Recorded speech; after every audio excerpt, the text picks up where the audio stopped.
अस्सलाम वालेकुम my YouTube family, welcome back to my channel Sheen reaction. This is Meeno Sheen Chowdhury. I hope so आप सब लोग फिट फाट होंगे, टिप टॉप होंगे और मज़े से होंगे। तो आज की जो मैं वीडियो लेके आई हूँ, वेस्ट बंगाल का मीडिया जो है वो खुद इस बात का इकरार कर रहा है कि वो बांग्लादेश जिसको हम धमकाते थे, वो बांग्लादेश जिसको हम डराते थे, वो अब हमारे मुकाबले में खड़ा होने जा रहा है। जिस तरह के बांग्लादेश ने डिफरेंट कंट्रीज़ के साथ डील की है, पाकिस्तान के साथ JF थंडर 17 की डील की है, इसके अलावा यूरो फाइटर टाइफून की डील की है, फिर चाइना के साथ भी J10C की डील की है। तो बांग्लादेश ने अपनी आर्मी को काफ़ी ज़्यादा मॉडर्नाइज़ कर लिया है। इसके साथ साथ जो वेस्ट बंगाल का मीडिया है वही रिपोर्टिंग कर रहा है कि डीप स्टेट अमेरिका और पाकिस्तान दोनों मिल के बांग्लादेश को बहुत जल्द न्यूक्लियर पावर बना देंगे। जो उनकी नूर खान एयर बेस है उसके थ्रू जो है वो बांग्लादेश को पूरा इक्विपमेंट जो है वो भेज सकते हैं और बांग्लादेश को बहुत जल्द न्यूक्लियर पावर बना सकते हैं। मज़ीद देखते हैं वीडियो में। বাংলাদেশ কি চায় যে সুপার পাওয়ার ইন্ডিয়া অ্যাটাক করুক? বাংলাদেশকে সামনে রেখে প্রক্সি ওয়ার তো চালাতে ব্যস্ত পাকিস্তানও, টার্কিও, অন্যান্য ইসলামিক কান্ট্রিগুলো, এবং আপনি আরো একটা দেশের নাম নিলেন যে USA, তারাও তো পেছন থেকে বাংলাদেশকে মদদ দিচ্ছে।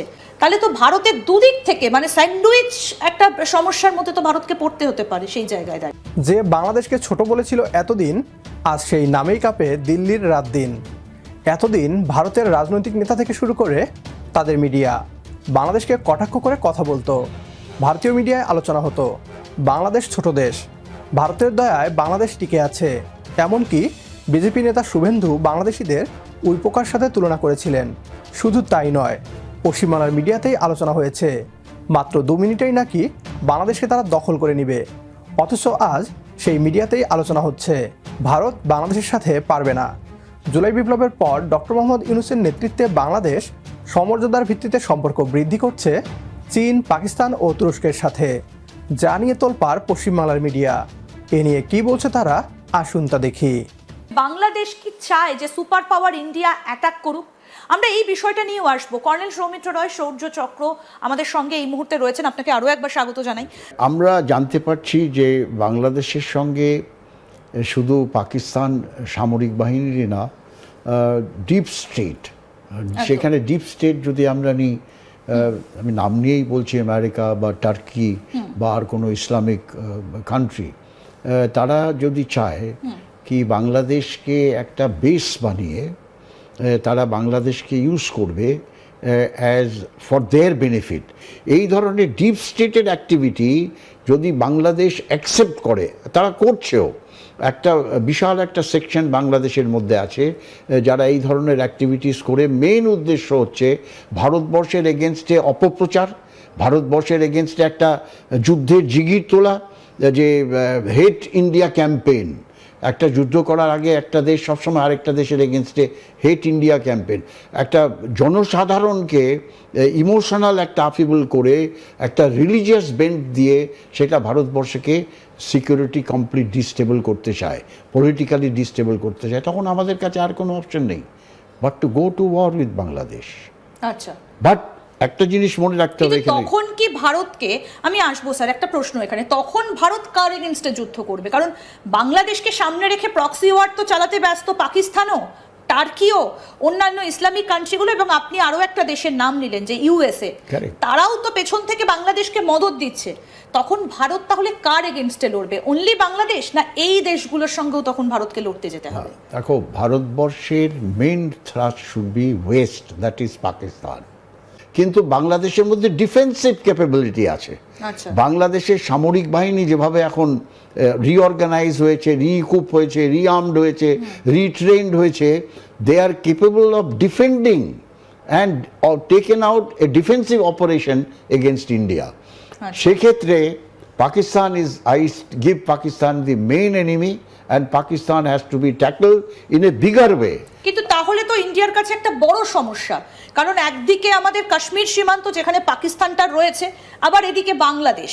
তাহলে তো ভারতের দুদিক থেকে মানে স্যান্ডউইচ একটা সমস্যার মধ্যে তো ভারতকে পড়তে হতে পারে সেই জায়গায় দাঁড়িয়ে। পাকিস্তানের কাছে আপাতত যে সমস্ত মিসাইল সিস্টেম আছে, হাফতা, গৌরি, শাহিন, এই সমস্ত মিসাইল সিস্টেমগুলো হচ্ছে short range missile system. Maximum 250 kilometre তারা ফায়ার করতে পারে। তাহলে ভারতবর্ষ, পুরো ভারতবর্ষ কিন্তু এই পাকিস্তানের মিসাইল রেঞ্জের মধ্যে নেই। স্পেশালি আমাদের north eastern area, southern area, এগুলো পাকিস্তানের মিসাইল রেঞ্জের মধ্যে নেই। হ্যাঁ। তারা চাইবে এই সুযোগে বাংলাদেশের মধ্যে মিসাইল বেস করে সেখানে বাংলাদেশকে হেল্প করে Pakistani missile system including tactical nuclear weapon system can be stored there. আর দরকার হলে সেখান থেকে এটা একটা ডেটারেন্ট হয়ে যাবে ভারতবর্ষের পক্ষে। আর শুধু তাই না, তারা দরকার হলে তারা সেখান থেকে পুরো ভারতবর্ষকে কভার করতে পারবে by the missile system. Bharat আজ বুঝে গিয়েছে বাংলাদেশ একা নয়, কূটনৈতিকভাবে বাংলাদেশ আজ অনেক বেশি শক্ত অবস্থানে আছে। ভারত যদি আগ্রাসনের পথে যায় তাহলে আন্তর্জাতিক চাপ, আঞ্চলিক প্রতিক্রিয়া সব মিলিয়ে পরিস্থিতি ভারতের জন্য বিপজ্জনক হয়ে উঠবে, যা স্বীকার করছে পশ্চিমবাংলার মিডিয়া। ভারতকে স্পষ্ট করে জানিয়ে দিতে চাই, ছাত্র জনতার নতুন বাংলাদেশে ভারতীয় দাদাগিরির কোনো স্থান নেই। বাংলাদেশের জন্মই হয়েছে যুদ্ধের মধ্য দিয়ে, সুতরাং আমাদেরকে যুদ্ধের ভয় দেখিয়ে লাভ নেই। আমরা বীরের জাতি।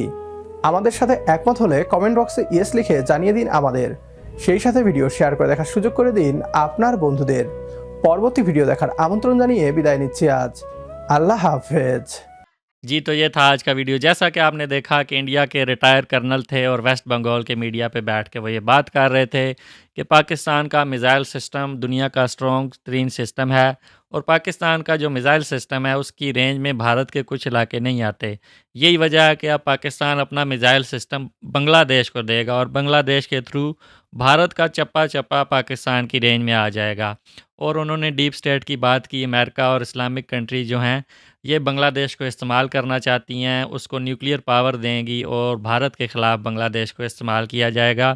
तो भारतीय मीडिया जो है, वेस्ट बंगाल का मीडिया चीख चीख के भारत के लोगों को ये बता रहा है कि पाकिस्तान बांग्लादेश की हेल्प कर रहा है और भारत जो है सैंडविच बन चुका है इन डीप स्टेट के अंदर और भारत को हर तरफ से ख़तरा है।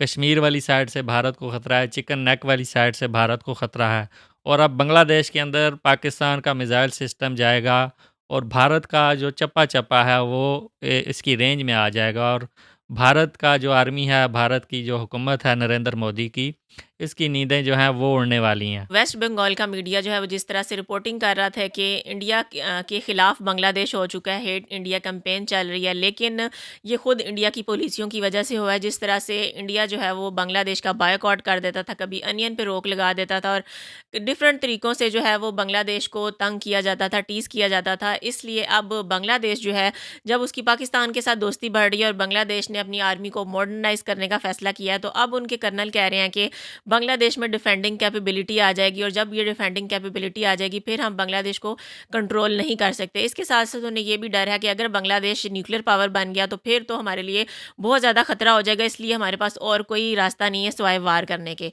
तो वो ज़रा ये बताएं कि बांग्लादेश जो है वो कोई सूडान नहीं है, वो कोई गज़ा नहीं है जिस पे बड़े आराम से हमला कर सकते हैं और जंग कर सकते हैं।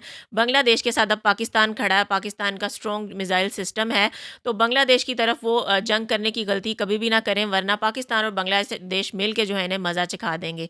ज़रूर बताइएगा वीडियो कैसी लगी। वीडियो अच्छी लगी हो तो वीडियो को लाइक कर दें, चैनल पे नहीं हो तो चैनल को सब्सक्राइब कर दें और बेल आइकन को हल्का सा प्रेस कर दें। मिलते हैं नेक्स्ट वीडियो में। Till then stay healthy, stay wealthy, stay awesome. अल्लाह हाफिज़।